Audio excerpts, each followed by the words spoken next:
बांके बिहारी लाल की जय। जय श्री कृष्णा। द्वापर युग में एक बार यशोदा माँ ने श्री कृष्ण से कहा, हे कृष्ण, तुम सारे संसार के उत्पन्न करता, पालनहारी तथा संहार करता हो। आज मुझे कोई ऐसा व्रत बताओ जिसको करने से मृत्यु लोक में भी स्त्रियों को विधवा होने का भय ना रहे तथा यह व्रत सभी मनुष्यों की मनोकामनाएं पूर्ण करने वाला हो। श्री कृष्ण कहने लगे, हे माता, तुमने अति सुंदर प्रश्न किया है। मैं तुमसे ऐसे एक व्रत को विस्तार से कहता हूँ। सौभाग्य की प्राप्ति के लिए स्त्रियों को 32 पूर्णमासियों का व्रत करना चाहिए। इस व्रत को करने से स्त्रियों को सौभाग्य की प्राप्ति होती है। यह व्रत अचल सौभाग्य देने वाला एवं भगवान शिव के प्रति मनुष्य मात्र की भक्ति को बढ़ाने वाला है। यशोदा जी कहने लगी, हे कृष्ण, सर्वप्रथम इस व्रत को मृत्यु लोक में किसने किया था? इसके विषय में विस्तार से मुझे बताओ। श्री कृष्ण कहने लगे, इस भूमंडल पर अनेक प्रकार के रत्नों से परिपूर्ण कातिका नाम की एक नगरी थी। वहाँ चंद्रहास नामक राजा राज्य करता था। उसी नगर में धनेश्वर नाम का एक ब्राह्मण था और उसकी स्त्री अति सुशीला रूपवती थी। दोनों ही उस नगरी में बड़े प्रेम से रहते थे। घर में धन धान्य आदि की कोई कमी नहीं थी, परंतु उनको बहुत बड़ा दुख था कि उनकी कोई संतान नहीं है। एक समय एक बड़ा योगी उस नगरी में आया। वह योगी उस ब्राह्मण के घर को छोड़कर अन्य सभी घरों से भिक्षा लेकर भोजन किया करता था। वह रूपवती से कभी भिक्षा नहीं लेता था। एक दिन वह योगी रूपवती से भिक्षा न लेकर किसी अन्य घर से भिक्षा लेकर गंगा किनारे जाकर भिक्षान को प्रेम पूर्वक खा रहा था कि धनेश्वर ने योगी का यह सब कार्य देख लिया। अपनी भिक्षा के अनादर से दुखी होकर धनेश्वर योगी से बोला, हे महात्मन, आप सब घरों से भिक्षा लेते हैं, परंतु मेरे घर की भिक्षा कभी नहीं लेते। इसका क्या कारण है? योगी ने कहा कि निसंतान के घर की भीख पतितों के अन्न के तुल्य होती है और जो पतितों का अन्न खाता है वह भी पतित हो जाता है। क्योंकि तुम निसंतान हो, इसलिए पतित हो जाने के भय से मैं तुम्हारे घर की भिक्षा नहीं लेता। धनेश्वर यह बात सुनकर बहुत दुखी हुआ और हाथ जोड़कर योगी के पैरों में गिर गया और कहने लगा, हे महाराज, यदि ऐसा है तो आप मुझको पुत्र प्राप्ति का उपाय बताइए। आप सर्वज्ञानी हैं, मुझ पर कृपा कीजिए भगवान। मेरे घर में धन की कोई कमी नहीं है, परंतु मैं पुत्र न होने के कारण अत्यंत दुखी हूँ। आप मेरे इस दुख का हरण करें। आप सामर्थ्यवान हैं। यह सुनकर योगी कहने लगे, हे ब्राह्मण, तुम चंडी की आराधना करो। घर आकर उसने अपनी स्त्री से सब वृतांत कहा और स्वयं तप करने के लिए वन में चला गया। वन में जाकर उसने चंडी की उपासना की और उपवास किए। चंडी ने 16वें दिन उसको स्वप्न में दर्शन दिया और कहा, हे धनेश्वर, जा, तेरे घर पुत्र होगा, परंतु वह 16 वर्ष की आयु में ही मृत्यु को प्राप्त हो जाएगा। यदि तुम दोनों स्त्री पुरुष 32 पूर्णमासियों का व्रत विधि पूर्वक करोगे तो वह दीर्घायु हो जाएगा। जितनी तुम्हारी सामर्थ्य हो, आटे के दिए बनाकर शिवजी भगवान का पूजन करना, परंतु पूर्णमासी के व्रत 32 होने चाहिए। प्रातःकाल होने पर इस स्थान के समीप ही तुम्हें आम का वृक्ष दिखाई देगा। उस पर चढ़कर तुम एक फल तोड़कर शीघ्र ही अपने घर चले जाना और अपनी स्त्री से सब वृतांत कहना। ऋतु स्नान के पश्चात वह स्वच्छ होकर श्री शंकर भगवान का ध्यान करके उस फल को खा लेगी। तब शंकर भगवान की कृपा से उसको गर्भ हो जाएगा। जब वह ब्राह्मण प्रातःकाल उठा तो उसने एक स्थान के पास ही आम का वृक्ष देखा जिस पर एक अत्यंत सुंदर आम का फल लगा हुआ था। उस ब्राह्मण ने उस आम के वृक्ष पर चढ़कर फल को तोड़ने का प्रयत्न किया, परंतु वृक्ष पर कई बार प्रयत्न करने पर भी वह चढ़ नहीं पाया। तब उस ब्राह्मण को बहुत चिंता हुई और विघ्न विनाशक श्री गणेश भगवान जी की वंदना करने लगा। हे दयानिधे, अपने भक्तों के विघ्नों का नाश करके उनके मंगल कार्यों कार्यों को करने वाले, दुष्टों का नाश करने वाले, रिद्धि सिद्धि प्रदान करने वाले, आप मुझ पर कृपा करके इतना बल दें कि मैं अपने मनोरथ को पूर्ण कर सकूं। इस प्रकार गणेश जी की प्रार्थना करने पर उनकी कृपा से धनेश्वर वृक्ष पर चढ़ गया और उसने सुंदर आम के फल को तोड़ लिया। उसने सोचा कि जो वरदान से फल मिला था वह यही है, और कोई फल तो दिखाई नहीं देता। उस धनेश्वर ब्राह्मण ने जल्दी से घर जाकर अपनी स्त्री को वह फल दे दिया और उसकी स्त्री ने अपने पति के कहे अनुसार उस फल को खा लिया और वह गर्भवती हो गई। देवी जी की असीम कृपा से उसे एक अत्यंत सुंदर पुत्र उत्पन्न हुआ, जिसका नाम उन्होंने देवीदास रखा। माता पिता के हर्ष और शोक के साथ वह बालक शुक्ल पक्ष के चंद्रमा की भांति अपने पिता के घर में बड़ा होने लगा। भवानी की कृपा से वह बालक बहुत ही सुंदर, सुशील, विद्या पढ़ने में बहुत ही निपुण हो गया।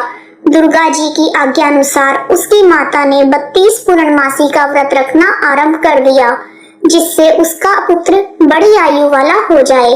16वां वर्ष लगते ही देवीदास के माता पिता को बड़ी चिंता हो गई कि कहीं उनके पुत्र की इस वर्ष मृत्यु न हो जाए। इसलिए उन्होंने अपने मन में विचार किया कि यदि यह दुर्घटना उनके सामने हो गई तो वो कैसे सहन करेंगे। इसलिए उन्होंने देवीदास के मामा को बुलाया और कहा कि हमारी एक बहुत बड़ी इच्छा है कि देवीदास 1 वर्ष तक काशी में जाकर विद्या अध्ययन करे और उसको अकेला भी नहीं छोड़ना चाहिए। इसलिए साथ में तुम चले जाओ और 1 वर्ष के पश्चात इसको वापस ले आना। सब प्रबंध करके उसके माता पिता ने काशी जाने के लिए देवीदास को एक घोड़े पर बैठाकर उसके मामा के साथ भेज दिया, परंतु यह बात उसके मामा या किसी और से नहीं बताई। धनेश्वर और उसकी पत्नी ने अपने पुत्र की मंगल कामना तथा दीर्घायु के लिए भगवती दुर्गा की आराधना और पूर्णमासियों का व्रत करना आरंभ कर दिया। इस प्रकार बराबर 32 पूर्णमासी के व्रत को उन्होंने पूरा किया। कुछ समय पश्चात एक दिन वह दोनों मामा और भांजा मार्ग में रात बिताने के लिए किसी गांव में ठहरे हुए थे। उस दिन उस गांव में एक ब्राह्मण की अत्यंत सुंदर, सुशीला, विदुषी और गुणवती कन्या का विवाह होने वाला था। जिस धर्मशाला के अंदर वर और उसकी बारात ठहरी हुई थी, उसी धर्मशाला में देवीदास और उसके मामा भी ठहरे हुए थे। संयोगवश कन्या को तेल आदि चढ़ाकर मंडप आदि का कार्य किया गया, तो लगन के समय वर को धनुर्वात हो गया। इसलिए वर के पिता ने अपने कुटुंबियों से परामर्श करके निश्चय किया कि यह देवीदास मेरे पुत्र जैसा ही सुंदर है, मैं इसके साथ ही लगन करवा दूं और बाद में विवाह के अन्य कार्य मेरे लड़के के साथ हो जाएंगे। ऐसा सोचकर देवीदास के मामा से जाकर बोला कि तुम थोड़ी देर के लिए अपना भांजा हमें दे दो, जिससे विवाह के लगन का सब कार्य सुचारू रूप से हो सके। तब उसका मामा कहने लगा कि जो कुछ भी मधुपर्क आदि कन्यादान के समय वर को मिले वह सब हमें दे दिया जाए, तो मेरा भांजा इस बारात का दूल्हा बन जाएगा। यह बात वर के पिता ने स्वीकार कर लेने पर उसने अपना भांजा वर बनने के लिए भेज दिया और उसके साथ सब विवाह कार्य रात्रि में विधि पूर्वक संपन्न हो गया।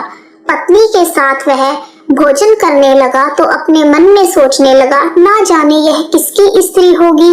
वह एकांत में इसी सोच में गर्म श्वास छोड़ने लगा और उसकी आंखों में आंसू भी आ गए। तब लड़की ने पूछा कि क्या बात है, आप इतने उदासीन व दुखी क्यों हो रहे हैं। तब उसने सब बातें जो वर के पिता व उसके मामा में हुई थी लड़की को बता दी। तब कन्या कहने लगी, यह ब्रह्म विवाह के विपरीत कैसे हो सकता है। देव, ब्राह्मण और अग्नि के सामने मैंने आपको ही अपना पति माना है, इसलिए आप ही मेरे पति हैं। मैं आपकी ही पत्नी रहूंगी, अन्य किसी की कदापि नहीं। तब देवीदास ने कहा, ऐसा मत करिए, क्योंकि मेरी आयु बहुत कम है। मेरे पश्चात आपकी क्या गति होगी। इन बातों को अच्छी तरह से विचार कर लो। परंतु वह दृढ़ विचार वाली लड़की थी। वह बोली, जो आपकी गति होगी वही मेरी गति होगी। हे स्वामी, आप उठिए और भोजन कीजिए। आप निश्चय ही भूखे होंगे। इसके बाद देवीदास और उसकी पत्नी दोनों ने भोजन किया तथा शेष रात्रि वे सोते रहे। प्रातःकाल देवीदास ने अपनी पत्नी को 3 नगों से जड़ी हुई एक अंगूठी दी, एक रुमाल दिया और बोला, हे प्रिय, इसे लो और संकेत समझकर स्थिर चित्त हो जाओ। मेरा मरण और जीवन जानने के लिए एक पुष्प वाटिका बना लो। उसमें सुगंधी वाली एक नव मल्लिका लगाओ। उसको प्रतिदिन जल से सिंचा करो और आनंद के साथ खेलो कूदो तथा उत्सव मनाओ। जिस समय और जिस दिन मेरा प्राणांत होगा, ये फूल सूख जाएंगे और जब ये फिर से हरे हो जाएं, तो जान लेना कि मैं जीवित हूँ। यह बात निश्चय करके समझ लेना, इसमें कोई भी संशय नहीं है। इतना कहकर देवीदास वहां से चला गया।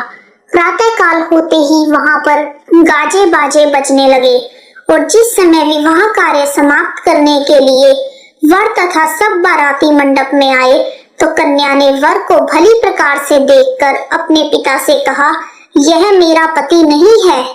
मेरा पति वही है जिसके साथ रात्रि में मेरा पाणी ग्रहण हुआ था। इसके साथ मेरा विवाह नहीं हुआ। यदि यह वही पुरुष है तो बताए, मैंने इसको क्या दिया? मधुपर्क और कन्यादान के समय जो भूषण आदि दिए गए थे, उन्हें दिखाए तथा रात में मैंने क्या गुप्त बातें इनसे कही, वह सब सुनाए। पिता ने उसके कहे अनुसार वर को बुलवाया। कन्या की यह सब बातें सुनकर वह कहने लगा, मैं कुछ भी नहीं जानता। इसके पश्चात लज्जित होकर वह अपना सा मुंह लेकर चला गया और सारी बारात भी अपमानित होकर वहां से लौट गई। भगवान श्री कृष्ण बोले, हे माता, इस प्रकार देवीदास काशी विद्या अध्ययन के लिए चला गया। जब कुछ समय बीत गया तो काल से प्रेरित होकर एक सर्प रात्रि के समय उसको डसने के लिए वहां पर आया।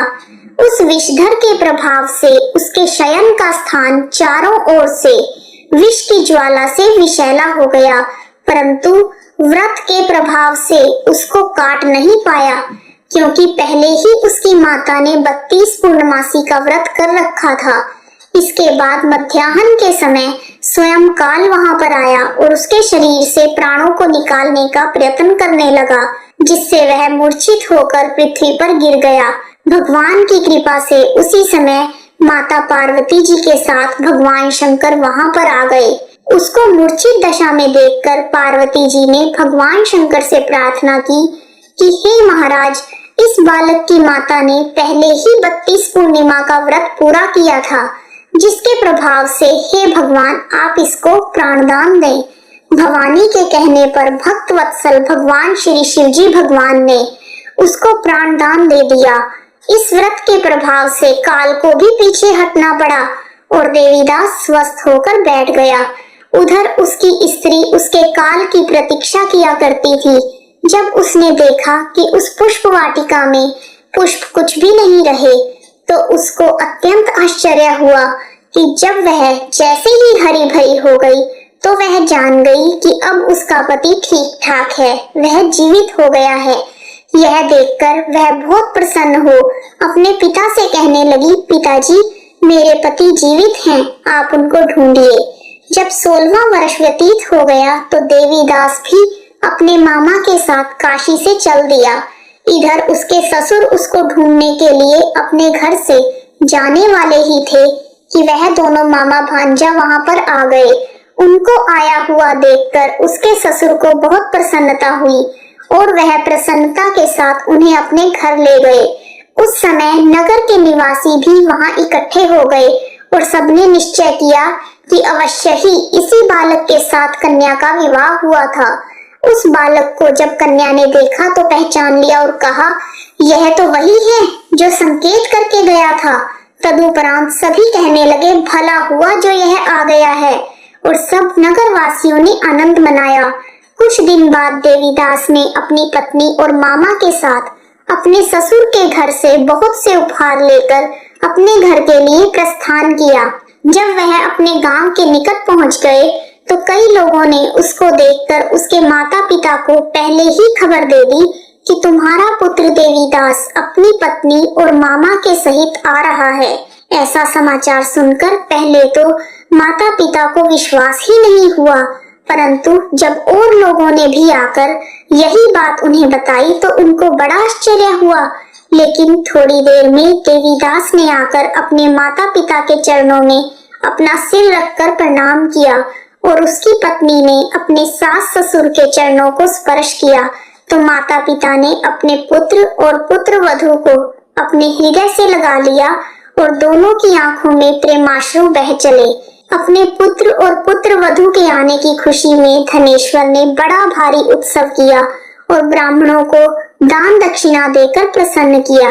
श्री कृष्ण भगवान कहने लगे, इस प्रकार धनेश्वर 32 पूर्णमासियों के व्रत के प्रभाव से पुत्रवान हो गया। जो भी स्त्रियां 32 पूर्णमासी के इस पावन व्रत को करती हैं, वे जन्म जन्मांतर में वैधव्य का दुख नहीं भोगती और सदैव सौभाग्यवती रहती हैं। बोलो शिव शंकर भगवान की जय, माता पार्वती की जय, बोलो विष्णु भगवान की